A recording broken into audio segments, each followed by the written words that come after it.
नमस्कार शेतकरी बंधूंनो, स्वागत आहे तुमचं आपल्या ग्रेट शेतकरी यूट्यूब चॅनलवर। बघा शेतकरी मित्रांनो, आज 12 ऑगस्ट 2026 रोजचे आजचे आपण संपूर्ण महाराष्ट्रामधील तुरीचे बाजारभाव या व्हिडिओच्या माध्यमातून लाईव्ह स्वरूपात जाणून घेणार आहोत। तत्पूर्वी आपण चॅनलवर नवीन असाल चॅनलला सबस्क्राईब करायला विसरू नका।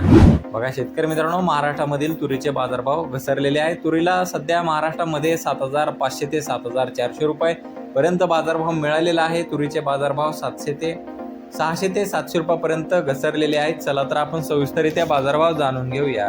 बघा शेतकरी मित्रांनो, कृषी उत्पन्न बाजार समिती अहिल्यानगर येथे जसे दर आहेत 7,200 रुपये क्विंटल, सर्व संदर्भ 6,600 रुपये क्विंटल। आता आहे लोकल तूर।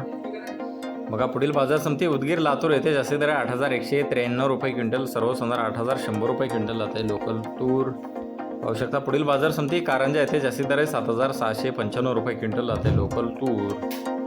बघा पुढील बाजार समिती अचलपूर अकोला येथे जास्ती दर आहे 7,800 रुपये क्विंटल। आता लोकल तूर। बघा पुढील बाजार समिती रिसोड वाशिम येथे जास्ती दर आहे 7,720 रुपये क्विंटल, सर्वसाधारण दर आहे 7,525 रुपये क्विंटल। आता लोकल सोयाबीन तूर। बघा पुढील बाजार समिती मानोरा येथे जास्ती दर 7,680 रुपये क्विंटल। आता लोकल तूर। पाहू शकता पुढील बाजार समिती आहे अकोट अकोला येथे जास्ती दर 7,925 रुपये क्विंटल। आता लोकल तूर। बघा शेतकरी मित्रांनो, लातूर बाजार समिती जास्ती दर आहे 7,999 रुपये क्विंटल।